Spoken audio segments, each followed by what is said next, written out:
Salam damai sejahtera dalam kasih Allah kita, Allah Tritunggal. Pada kesempatan ini saya akan membahas sebuah isu mengenai Yesus sebagai anak manusia adalah orang berdosa. Apakah sebutan anak manusia bagi Yesus adalah merupakan sebutan terhadap Yesus sebagai manusia biasa dan bukan Tuhan, dan yang pada akhirnya menderita dan mati? Sebutan anak manusia bagi Yesus berarti Yesus adalah manusia. Ya, memang Yesus adalah manusia. Dan Alkitab berkata bahwa semua manusia telah jatuh ke dalam dosa dan telah kehilangan kemuliaan Allah.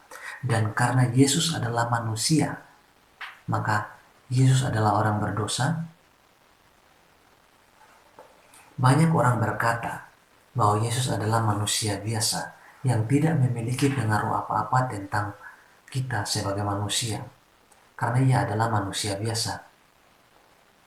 Oleh karena itu, mari kita perhatikan Alkitab kita. Apakah benar demikian bahwa Yesus adalah manusia biasa dan bukan Tuhan? Perhatikan perkataan Yesus ketika Yohanes Pembaptis mengutus muridnya untuk membuktikan bahwa apakah Yesus adalah Dia yang datang kemudian. Dan yang dimaksud datang kemudian adalah merujuk kepada pembaptisan, di mana Yohanes berkata bahwa Dia yang datang kemudian akan membaptis kamu dengan Roh Kudus dan api. Nah, karena Yohanes telah mengenal siapa Yesus sebenarnya, nah oleh karena itu dia ingin mengetahui kepastian apakah memang benar Yesus adalah Mesias.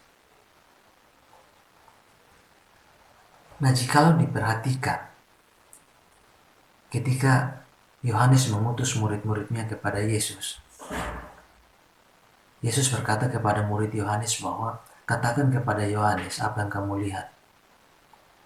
Yang buta melihat, yang tuli mendengar, yang timpang berjalan, yang mati dibangkitkan. Dan bukankah ini sebuah keajaiban yang sangat luar biasa? Dan memang pada saat itu sudah ada yang bisa melakukan hal itu. Tetapi apa yang dilakukan oleh Yesus sangat berbeda dengan orang-orang pada saat itu. Para ahli sihir mereka bisa melakukan hal seperti itu. Tetapi Yesus sangat berbeda dengan itu. Perhatikan perkataan Yesus ketika mengusir setan.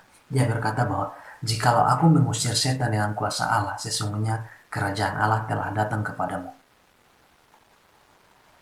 Nah, sesungguhnya yang dimaksud di situ adalah diri Yesus sendiri.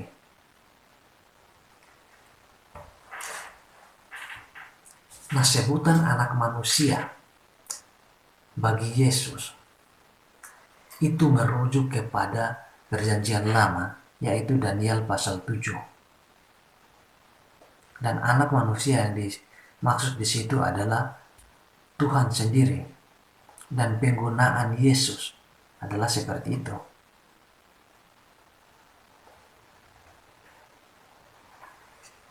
Yesus menyatakan bahwa akan mengampuni dosa. Dan bukankah yang dapat mengampuni dosa hanyalah Allah? Nah, siapa Yesus? Jikalau ia dapat mengampuni dosa, maka ia adalah Allah. Yesus menerima penyembahan. Ia berkata bahwa barang siapa mengakui aku akan mengakuinya di hadapan Bapakku di sorga. Penghakiman terakhir didasarkan pada reaksi siapa kepada siapa, seperti yang dinilai orang non-Kristen,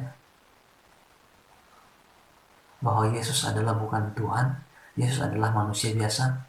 Ingat, penghakiman terakhir didasarkan pada reaksi seseorang terhadap Yesus sebagai Tuhan.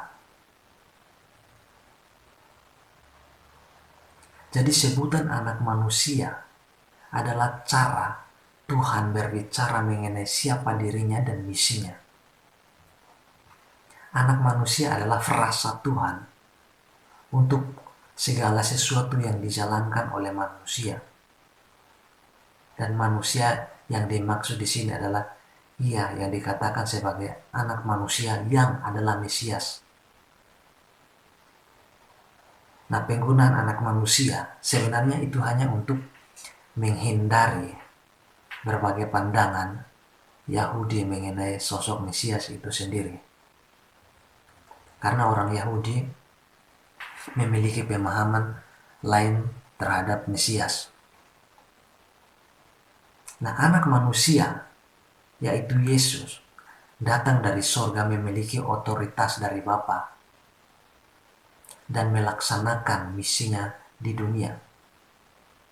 Keberasalannya dari sorga dinyatakan dalam otoritasnya untuk mengampuni dosa. Perhatikan Markus pasal 2 ayat 10.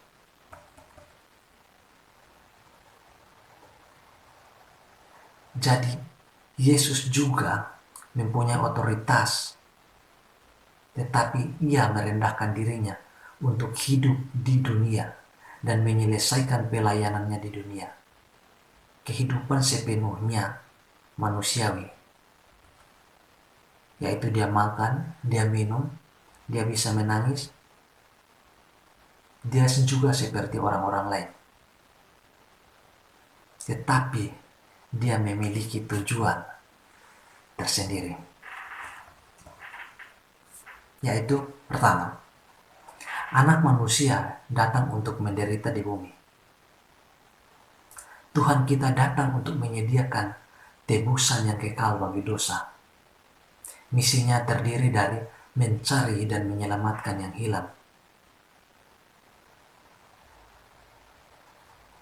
Dan untuk menggenapi misinya, ia menyatakan kepada murid-muridnya bahwa ia harus menderita di Yerusalem.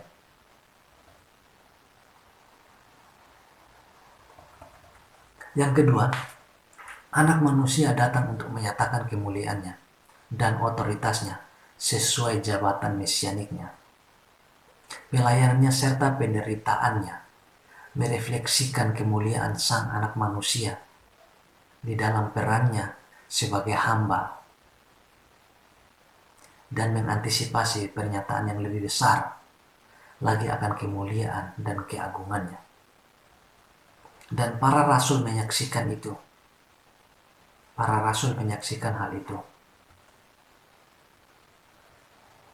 Dan Yesus berkata bahwa dia adalah anak manusia yang berasal dari Allah. Dan para murid-murid menyaksikan hal itu. Ketika transfigurasi, mereka melihat hal itu. Mereka menyaksikan hal itu. Dan kenaikannya ke dalam kemuliaannya. Setelah menyelesaikan misinya, sang manusia atau sang anak manusia yaitu Yesus sendiri kembali ke sorga. Dan saudara perhatikan ketika di dalam Kisah pasal 7 Stefanus melihat bahwa langit terbuka dan ia melihat anak manusia. Jadi di situ terlihat jelas bahwa kedatangan Yesus ke dalam dunia sudah berakhir. Misinya telah selesai dan dia kembali kepada tempatnya yang semula. Itu sangat jelas. Jadi kalau kita melihat dengan teliti, kita akan menemukan bahwa Yesus adalah Mesias itu sendiri yang kembali ke surga dan mempersiapkan penerimaan otoritas penuh atas dunia ketika ia datang kembali di dalam kemuliaannya seperti yang dikatakan oleh para malaikat. Perhatikan Matius pasal 26 ayat 27, 26 ayat 64, itu sangat jelas di situ. Jadi anak manusia adalah Allah yang menjadi manusia. Yesus adalah manusia sempurna yang menjadi korban tebusan, yang berkorban satu kali untuk selamanya. Seperti dalam Perjanjian Lama, korban penghapusan dosa yang menyucikan manusia dari segala kesalahan itu bersifat sementara. Dan di dalam Perjanjian Lama, jikalau tanpa korban itu, nyawa adalah taruhannya, nyawa adalah gantinya. Dan di dalam Perjanjian Baru, Yesus menjadi korban yang sempurna, yang mempersembahkan hidupnya, menderita, mati di atas kayu salib untuk menebus manusia. Perjanjian Lama mengajarkan bahwa dosa tanpa persembahan korban adalah kematian. Dan kemudian Perjanjian Baru mengatakan bahwa tanpa kematian Kristus, manusia mengalami kematian kekal. Tanpa kematian korban, tebusan tiada kehidupan. Satu kali lagi, tanpa kematian korban tebusan, tiada kehidupan. Jadi bagi kamu yang tidak memiliki Kristus, bagi kamu yang belum percaya kepada Kristus, saya pastikan bahwa saudara tidak akan mendapat kehidupan yang kekal. Sebab untuk memperoleh kehidupan kekal, satu-satunya hanya melalui Yesus Kristus.